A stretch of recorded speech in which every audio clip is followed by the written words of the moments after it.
with Rich Thomas. Rich Thomas is the former mayor of Mount Vernon. And now, what happened here with Rich Thomas on 1460 WVOX?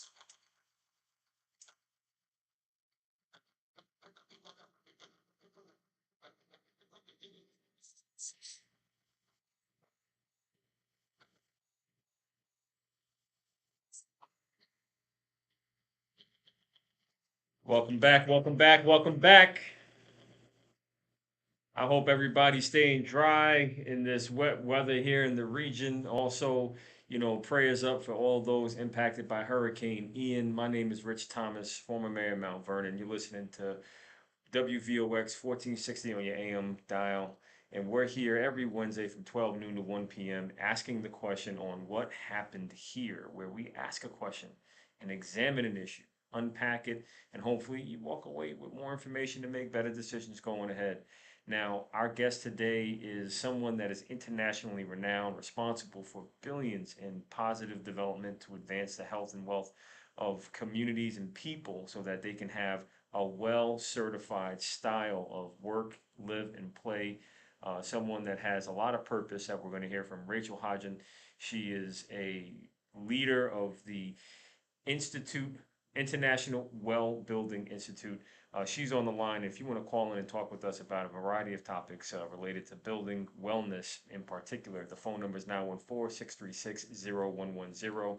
Again, that's 914-636-0110.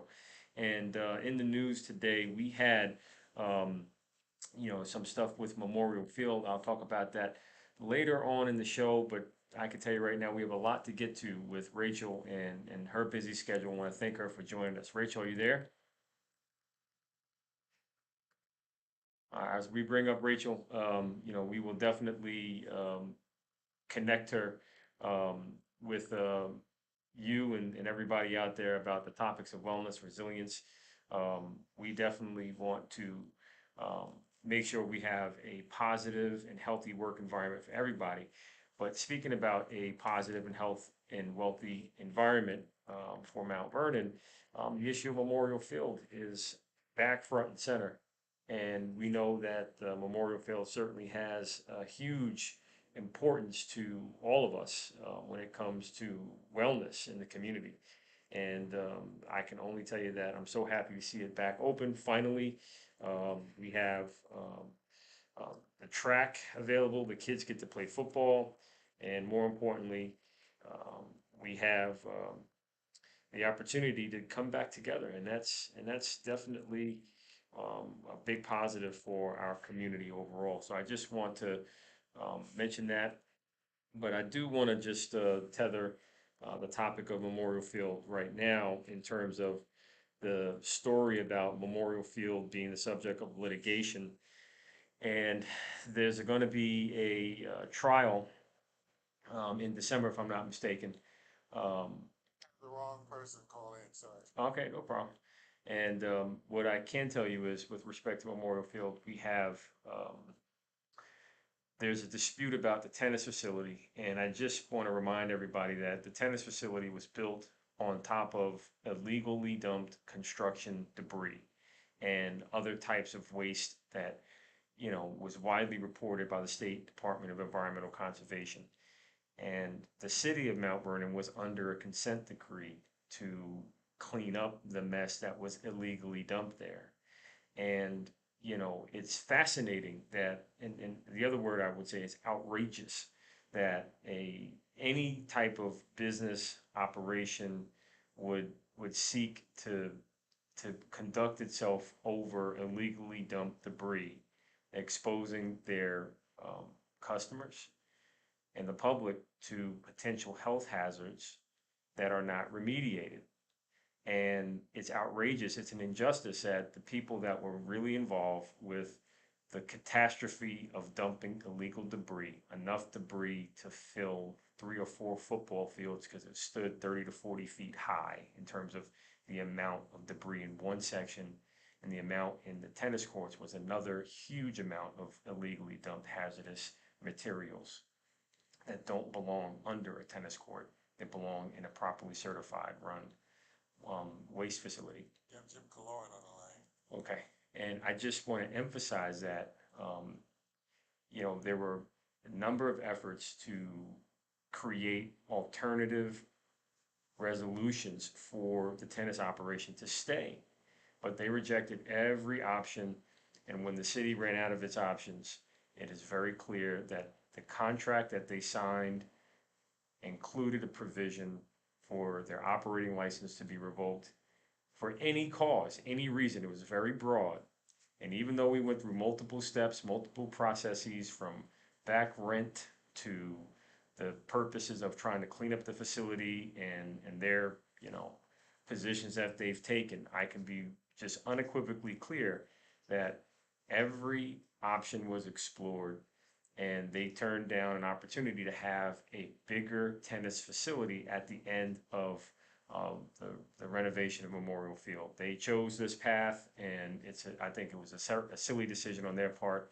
But we do have a caller, and we will talk more about Memorial Field as time goes on. But I look forward to unpacking the facts with you. Caller, you're on. What happened here? Thomas. Hey, talk to me. Lauren, how are you? Hey, Jim, how goes it? I'm looking forward to hearing your. We're good. One of the things when I saw the dedication of Memorial Field, I was wondering if there's any green aspects to it, because certainly you could put solar to generate energy and the water runoff, which is part of what I think your guest, how much in the water runs through pervious pavers or any materials like that. But I know you mentioned this morning, which I credit you. Looking forward to your guests. Across the country, they're ripping up parking lots to rechange to spaces that are usable where water can run through. And that's on a day like today, yesterday, we've already talked to people who were flooded. And, we've helped people in Mount Vernon. We delivered probably 50 sandbags to residents in Mount Vernon. If you know of anybody that needs any, let me know, Rich. They can text me. But, we've covered a lot of the earth, and a lot of what we've done has created some real nightmares. And I also could appreciate the dumping. We had a site, I won't say where, which we cleaned up, but we were given sites where the material was people that were getting paid to have removed it. Lo and behold, they just covered to the coverage of topsoil over it. And when we went to put in the foundation and do all the right requirements, so it's an interesting time, and I'll pray that every great aspect of Memorial Field, and also for your guest who's coming on, which you said International Well, with the International Well. As it called it. Yeah, International Well Building Institute, and I can tell you that we are looking forward for her to call in, and we definitely will be. Well, we're partnering together, so, and then we're building passive homes, which are also very good to learn about as well. So that's something much down the road. But once he calls in, thanks for getting her on. Tell me about the passive homes, because we definitely have some interest. Passive homes in Europe, where the things that are going on in Europe with the oil crisis, we haven't even begun to see what Germany is going to suffer with. But we had passive homes in this country in the 80s, and they became.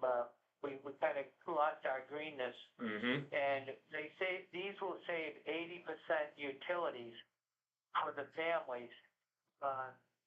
Pane windows instead of double pane, thermal bridge walls. So every house that has 2x4s that are touching plywood that touch their siding, actually there's energy going in and out through those 2x4s. So you actually stagger another wall. Everything is, a lot of it is common sense, but and how you build it and how you, but triple pane is like having 3 coats instead of 2, two walls instead of 1. Wow. Well, Jim, can you stay on the line? Because I want to ask you some more questions about that. Just don't change that dial. You listen to What Happened Here, 1460 AM radio.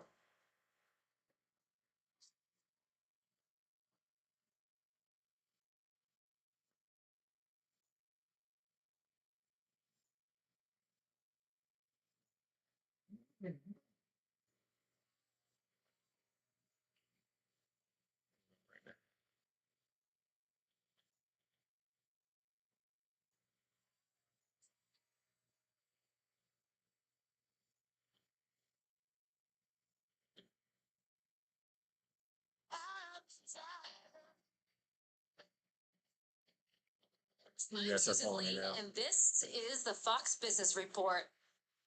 Stocks are sharply lower after a two-day rally. Hey guys, how you doing? Trade organization is predicting Yep. a sharp Thank you. slowdown in world trade next year, though it could ease inflation. It also raises the possibility of a global recession. It's predicting an increase of just 1% next year, down from its previous estimate of 3.4%. The Institute for Supply Management says the U.S. service sector held up in September at about the same. Can you guys hear on Instagram? Can you hear on Instagram? Just give me a thumbs up or something if you can hear. We were having some problems on the previous feed. Broomdale, Arkansas. The move will start early next Thank you. year. Tyson says it wants its team members and businesses together under one roof. Thank you. That's your Fox Business Report. I'm Ginny Coselda. Invested in you. Cash. The dollar is in grave danger as Russia and China recruit more nations into their anti-dollar alliance known as BRICS. If this continues, how much longer until the dollar is worthless? Stephen K. Bannon here. I urge you to get Birch Gold's free info kit on sheltering your savings with a gold IRA. To get your free copy, text the word shelter to 989898. With inflation continuing to explode, it's critical you take action today. Text shelter to 989898 right now. Okay, where's she coming from? WVOX. We'll talk to him.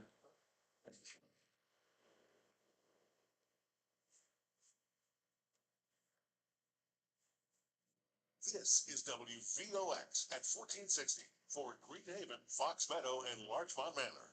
1460. And now back to What Happened Here with Rich Thomas, the former mayor of Mount Vernon, on 1460 WVOX.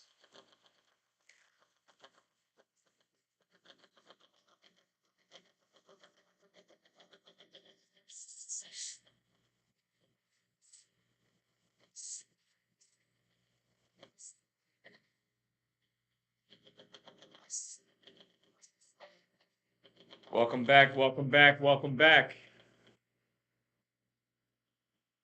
My name is Rich Thomas. You're listening to What Happened Here on 1460 on your AM dial and worldwide at WVOX.com. And before we went to break, we were talking with Jim Kaloran, who was telling us about LEED certified homes, green building resilience.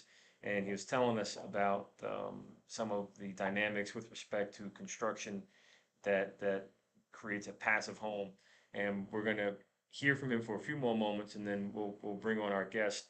But we wanted to understand, that we're in this energy crisis right now when it comes to Russia cutting off energy supplies to Europe, and the price of natural gas continues to spike. However, the United States continues to export natural gas. In fact, the United States is one of the largest exporters of natural gas in the world. But we, as consumers, are feeling the pinch because here in the Northeast, it's expected that the price of natural gas is expected to increase pretty significantly. And we have a scenario where we have the option, of course, as Jim was talking about, in terms of building and designing homes that could, create savings for our energy consumption and savings for our environment. So, Jim, can you just recap briefly what a passive home is and how important it is to try and save? Yep. So you were in the energy sector, and we've been green. We put solar panels. We're the only ones that put solar panels on a building in New Rochelle on downtown. We've used structured insulated panels since 1997, and then we did a house on national TV with Bob Vila, and they're all the rage. They have a higher insulation. So passive homes, for all of our listeners, we know it's going to be hard for all of us when the utility bills come this winter. There's absolutely no question. You can retrofit homes, and there are consultants that do this that will help to retrofit your home to be a passive home. So penny wise, pound foolish. It's like the flooding. If the only thing I have as an asset is my home, and I don't prepare my home. Sandbags is one thing, but there's inflatable barriers and other things to make it the most dry wells to French drains to make it the safest for my family so I won't get hurt. The same thing on how do you make your homes energy efficient, because they're guaranteed, and you know, they used to say that what was it, three things were guaranteed, death, taxes, and one others. I mean, we're guaranteed energy will go up. And we're in the perfect storm this winter. And so there are listeners I know will call me who say, Jim, I have no heat this winter. I'm trying to pay the taxes. And so triple pane windows, insulation. I'll post on my personal Facebook page, Jim Clore, some stuff over the next 2 days. And we're updating our website full of Center for Housing Greater New York City. But these are things that I'm sure your guests will talk about it. You know, we usually serve the lowest income homeowners. So if we can save them money, that means they have money for college or for their taxes, right? That's right. In this case, the middle income family is really getting killed. And even higher income, because most homes have been built very lack of energy efficiency, and we are experts on that. And it means you might cost more on the front end, but 20 years from now, you'll have a higher value for your house, and also you will have saved all those utility bills. And you also, Rich, I know you're a big proponent of nuclear, I think. I'm not, you know, energy, food, and water are the issue of Harrison and your great daughters and all of us listening in the future. And I'm not opposed to nuclear. In France, they use it very well. I'm not opposed to any form of energy. You know, we've been gluttons for energy, and we have to think about how we live. And I'm not opposed to oil. I'm not opposed to electric cars. I just think that we have to look at it all. And like you said, natural gas being exported, while you can't, I don't think you can actually hook up a building that's under 7 units now with natural gas in our country. And it's kind of like, I feel like it was the Irish when it shipped the potatoes out of England while they were all starving to death. You know, that same analogy is like, you know, we got the energy here, but I just don't understand it. So, again, being taken the lead and not be done on to, make your home energy efficient, make your home flood efficient. If anybody wants help, 914-406-3357, and I'm glad to put you in contact with consultants on that. And we got to do it now. They're doing it in Europe for years, lots of homes, and some municipalities are going to make it code. And so, again, it's going to cost more to build, but for the long run, we know energy is going to be going up, especially probably the next 5 to 10 years in light of what's going on. And you really are an expert on that, I think, Rich. Yes. With Jerry and all that stuff you were involved with before, right? Yes, and with energy and infrastructure and policy, that is one of my areas of expertise. And in fact, you know, there's a lot of positive development on the energy front when it comes to New York State. New York State passed some recent legislation, and they're taking steps to implement these pilot projects where you can have utility scale geothermal networks and working with utilities to heat and cool homes using, you know, the ground. And that's virtually, Geothermal is a big part of that. yeah. And so there's a lot of great technologies that are coming out, and even hydrogen, which basically powers our sun, which keeps Earth, you know, illuminated and helps crops grow. I know they used to So- hydrogen cars, and somehow when the person who designed them went away. Yeah. So look, there's exactly. So there's a lot of different, It's you know, all about Rich, and our seniors. When you think of it, yeah, we got to do something now. we make a better world every day, and how we make it greener, and it doesn't have to be far left. It can be practical. So homeowners are going to save money in residents, and we're going to have a greener space for all of us. So. And you know, But I appreciate you calling in, and I definitely need to have you on officially in studio so we can go back and forth with our good banter. yeah, You just gotta wear your shorts though, no matter how cold it is. You gotta have them shorts on. Queens, we're planning a Sandy event Oh wow, 10-year anniversary. in Mount Vernon, and we have disaster experts, and we love Mount Vernon. That's right. Hate politics, you know that. I dislike politics Make it too. better. Yeah, we're gonna make it better. Don't change that dial. Love you too. When we come back, our guest is gonna be Hannah Olivius. She has a beautiful story. She's a compassionate person that's advocating for choice. We're going to get back to you when we come back from this commercial break.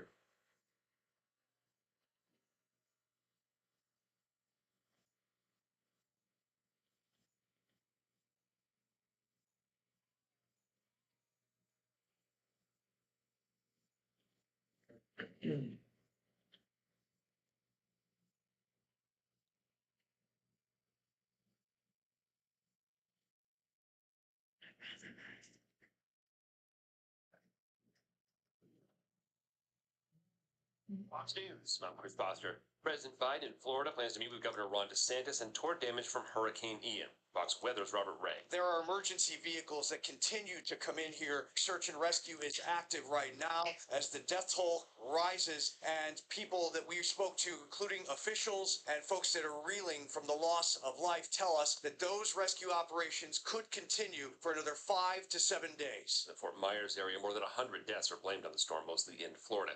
A student at Purdue University in Indiana is accused of murdering his roommate. This morning at 12:44 a.m., we received a 911 call from a subject alerting us to the death of his roommate. Purdue University Police Chief Leslie Weed's not saying whether a weapon was used or what the motive may have been. America's listening to Fox News.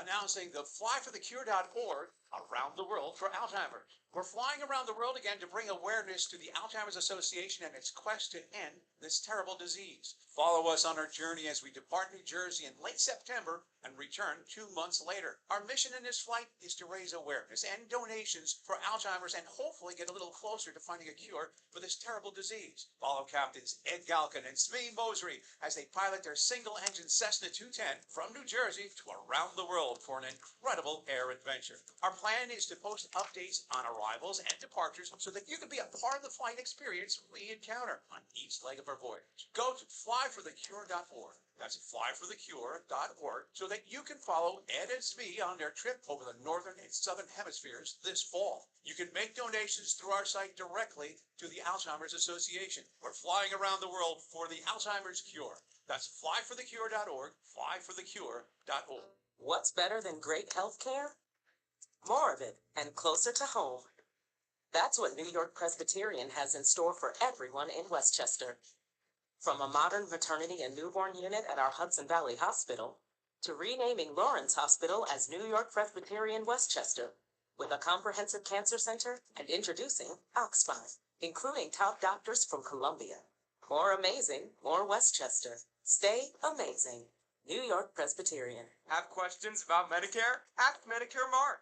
Tune in to WVOX AM 1460 as licensed agent Mark Brownstein hosts his monthly segment, Medicare Mark on the Air, covering a wide range of insights. Medicare Mark offers high value for anyone seeking practical and reliable information, guidance on all things Medicare. You don't want to miss it. Hear from your local Medicare specialist at 12:30 p.m. on the second Monday of each month, right here on AM 1460 WVOX Radio. And now with your latest up-to-date forecast, here's Steve Pellettieri's Eye on Weather on 1460 WVOX. Forecast Westchester County and the vicinity for today. We'll see showers likely through the midday hours and mostly cloudy in the afternoon. Highs will climb to around 60, north winds gusting to 25. 30% chance of showers this evening, then becoming partly cloudy towards daybreak, lows into the lower 50s. Plenty of sunshine, warm weather on Thursday. Thursday's highs to around 72, mostly sunny, 72 on Friday. Sunshine, upper 50s to near 60 on Saturday. Continued cool on Sunday, sunny skies, lower 60s. I'm Steve Pellettieri, Junior Reporting 1460 WVOX, Whitney Global Media Station. We make it very easy for you to get on the air and talk to your neighbors Could someone talk to me? and the world. This station is now the ultimate power in the universe. The podium is yours. Impressive.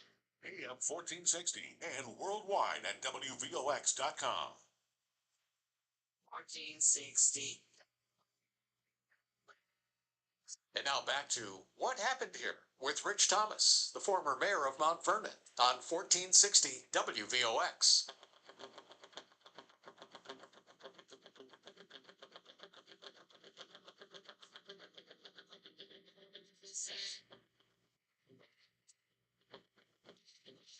Welcome back, welcome back, welcome back. My name is Rich Thomas, former mayor of Mount Vernon. You're listening to What Happened Here, and we're here every Wednesday from 12 noon to 1 p.m. right here on 1460 on your AM dial, worldwide at WVOX.com. Also live on Instagram and Facebook and YouTube. Just want to give you the phone number to call in. The topic that we were going to discuss earlier definitely shifted. We thank Jim Killorn and the Fuller Center for calling in to talk about green building and resilience.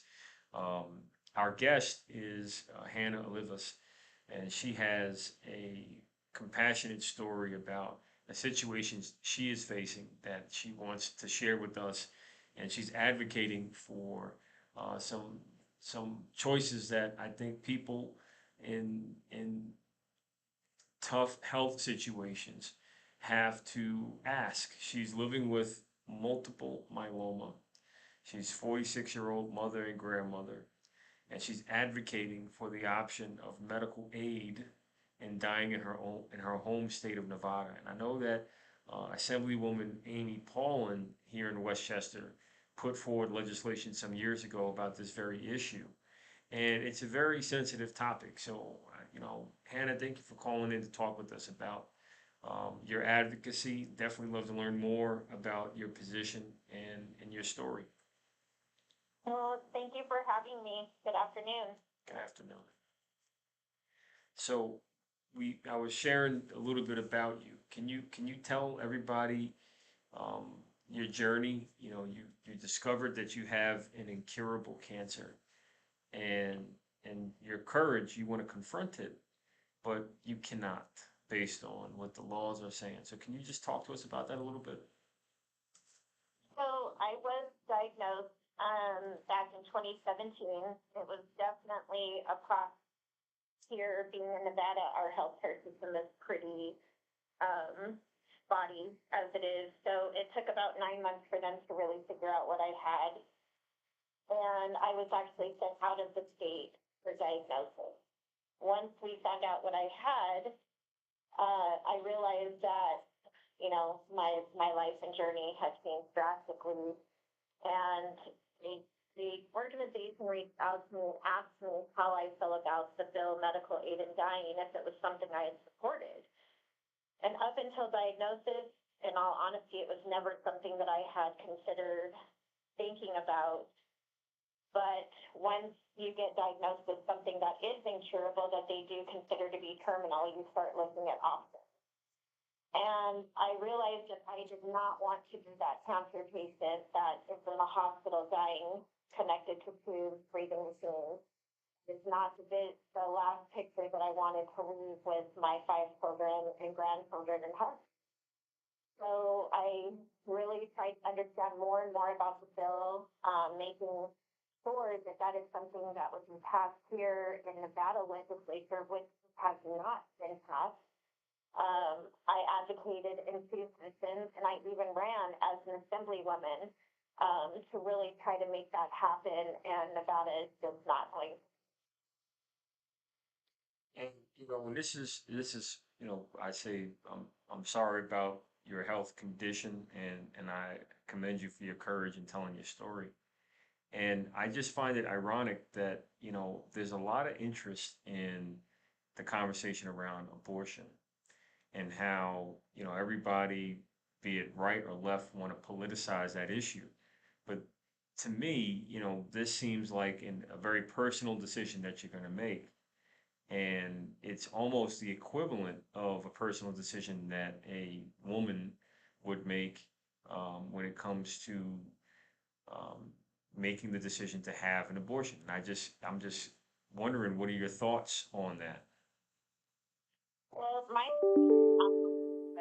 it's my body, my term. Mm-hmm. The political person needs to be involved with a personal choice. If I want to, in the comfort of my home, surrounded by family, when I pass away, that I don't believe that legislature has any business being involved in either. And I've been very vocal about that, and I've received a lot of backlash from religious organizations, from all types.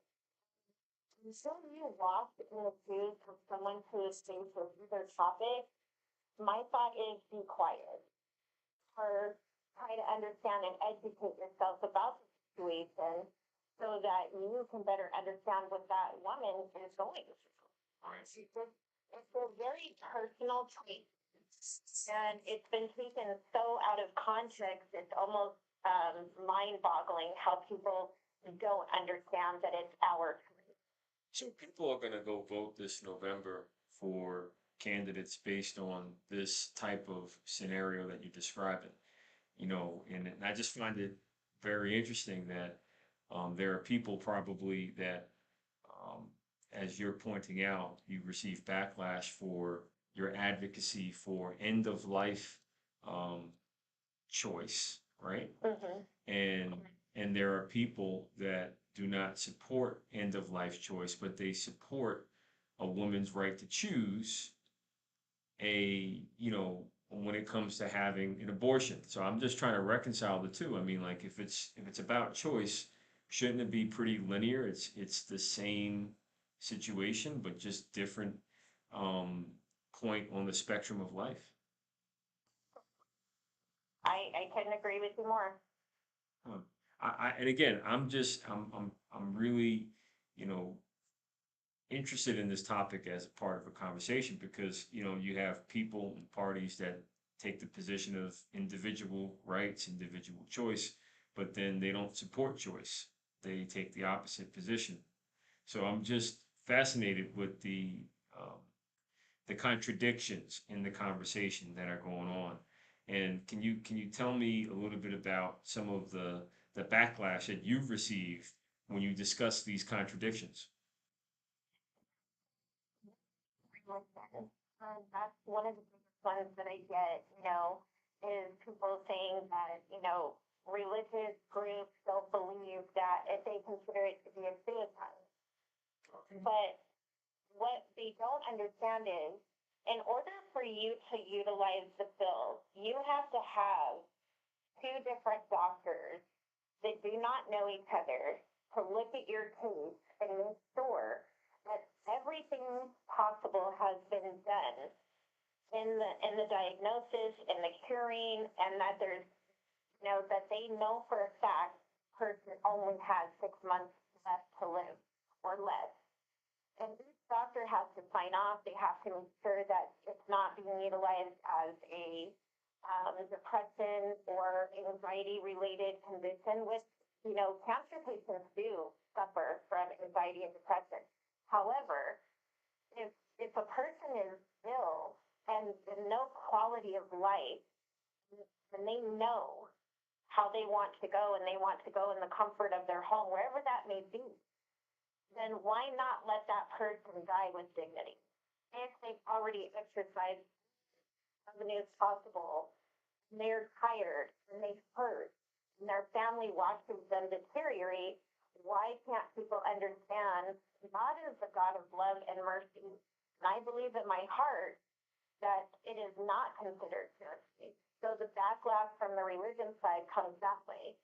Then you have, like for the state of Nevada, our governor used to think that it promotes suicide.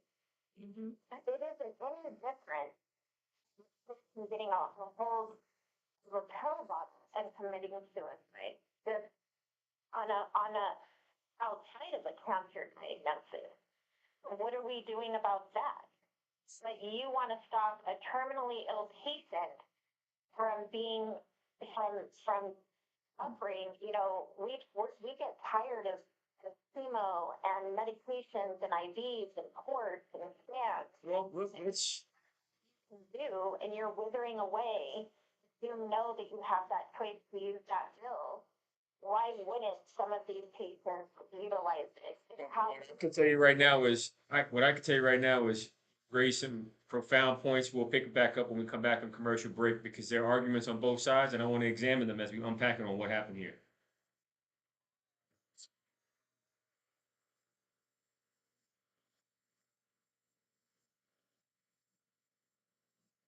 So everybody, we have a different guest, as you can hear. This is a totally different conversation. was not, sorry. But I definitely want you all to know that this is a very personal conversation about personal choices that people want to make with their health. So I just want you to know that this is a different guest. This is not Rachel. This is Hannah Olivis. And we're talking about her situation when it comes to health. But I will say that I believe that we're going to have Rachel on probably next week. I'll straighten this out with the team to make sure that we have everything resolved when it comes to, giving you the right expectation for the right guests. But nonetheless, I thank you for being with us. Thank you for joining us. We did have a great conversation earlier on in the show with Jim Kaloran from the Fuller Center, who gave us a rundown of, what it means to build green, and he gave us examples of sustainability and resilience. So we're very happy for Jim in providing that context. We're coming up on the 10-year anniversary of Superstorm Sandy. We have a tremendous amount of information to learn from Sandy, and I can tell you right now, it feels like we have not applied the lessons learned from Sandy when it comes to our energy and infrastructure, which I think is a real shame. So the good news is there's been positive progress on energy projects lately. New York's taken steps to, expand their use of hydrogen. They approved geothermal for the utilities to put in, which makes it affordable for everybody. And they are supporting, New York State indicated that they will support advanced nuclear, which is a great signal that clean energy is on the horizon when it comes to decarbonizing our energy mix. So really excited about what's ahead when it comes to energy policy and energy projects in the state. And recently, there was a decision announced by Micron to build 100 billion worth of manufacturing facilities in upstate New York, which is a real game changer for New York, especially its upstate economy. IBM and Micron expanding their chip manufacturing in the state is going to require access to clean, affordable, reliable electricity. And the good news is we have that. And we're going to build more to make sure that those jobs and those markets come to life. It's really going to change the real estate game for upstate New York. And I'm excited. And I don't even live up there, but I was up there the other day with for a conference, and I'm telling you, the excitement is building. So stay tuned for more about that. And if you don't know Syracuse, you should think about getting to know Syracuse and that whole area right now.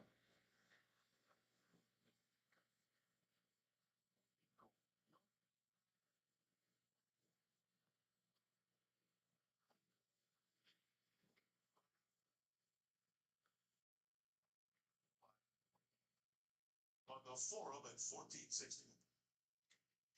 1460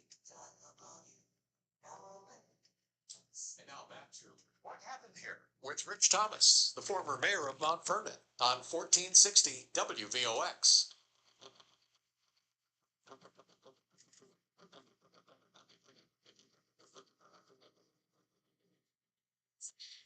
Welcome back.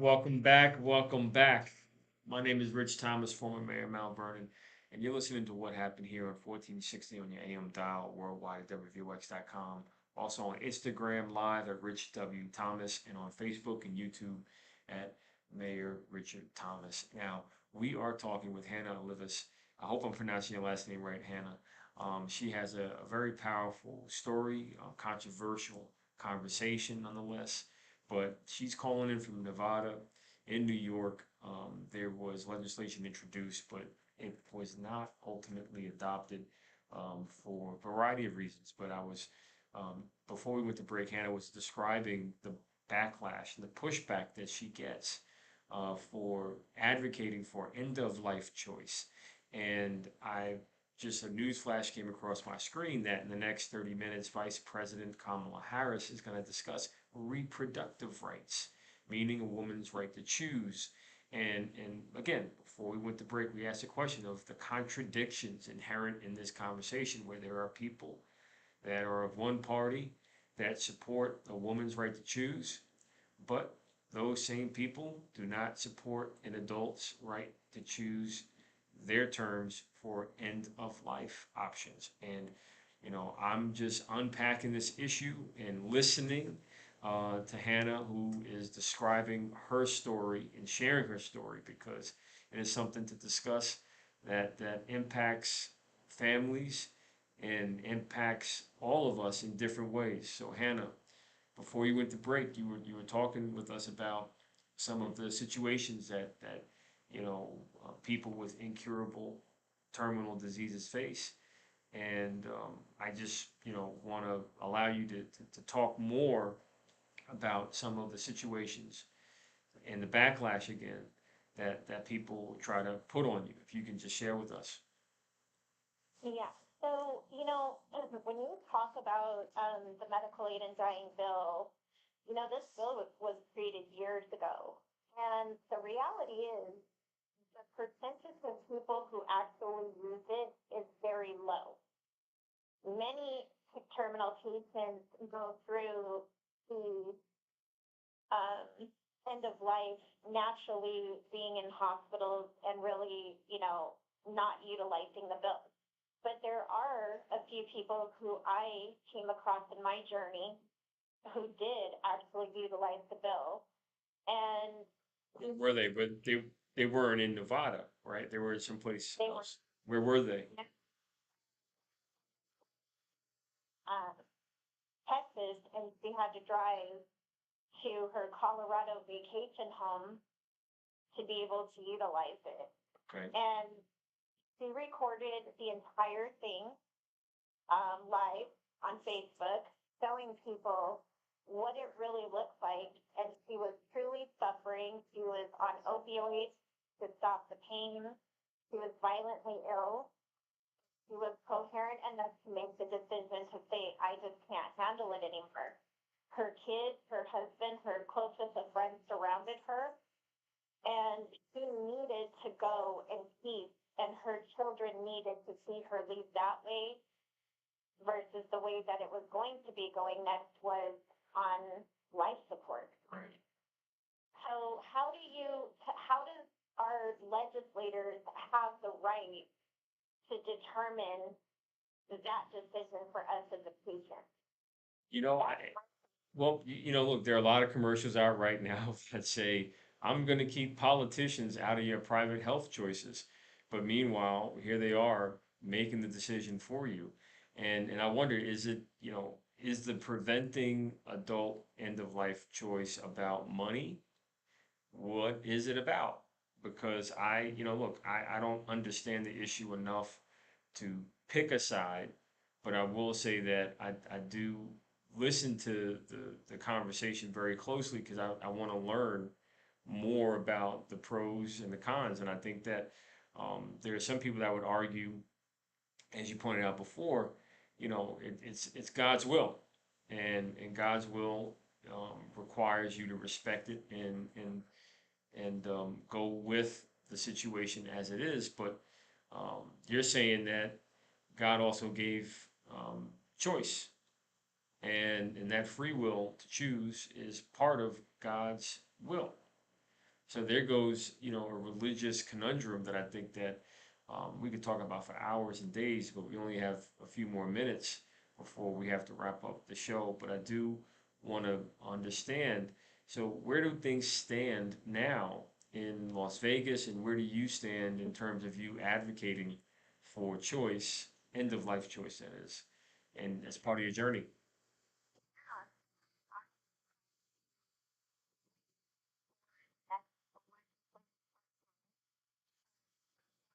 I'm not going to be Assemblywoman for Nevada, would hopefully step in, and that would be Will Rucker and a couple of other people here locally who would pick up the bill and present it. But the bill is killed by our government. governor and some of the other people, and it doesn't have to do with money so much as it has to do with nobody wants to put their hands on and signing the deal saying, hey, we're going to allow this bill to be happening in Nevada for Nevadans, because they don't want to be seen as the suicide mecca. And that's what I mean by educating people here in Nevada and nationally to understand what the bill actually is. There's safeguards in place. There's life insurance safeguards in place because people say, well, what happens to life insurance money?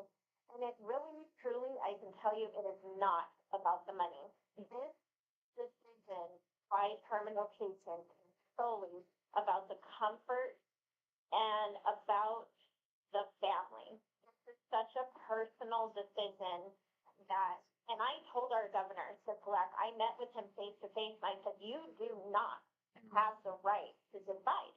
First. So if it doesn't pass here again, I'm still here, then I would, when that time comes for me, the closest state would be California. I would have to go move there, establish residency. Mm-hmm. I would have to go see 2 different doctors over there to review my case, and so on and so on, and it's a process. But not Colorado. And I have kids there, Okay. and I have a lot of family there. Okay, I understood. Just want to make sure I follow it through. Yeah, so, of course, we passed bills for some of the most absurd things when we're talking about a very serious, as you say, controversial thing, but it's so perfect. Right. You know, and you're right. You have all these different politicians saying, hey, we don't want to be involved in your personal choices. Well, then do that. Get out of my personal choice. That's why I dislike politics, because it's just, you wind up with all these contradictions. They speak out of both sides of their mouth, and you can't get nothing done because you're always trapped, with hot air. But that's a totally different topic. This is a very, personal conversation that you're sharing, a very personal decision, the situation that you're sharing with us. And I've been following this conversation, as I mentioned before. Very respected Assemblywoman Amy Paulin has taken up this issue in the past, and she has held town hall forums with the Journal News and other media outlets to discuss this issue at length.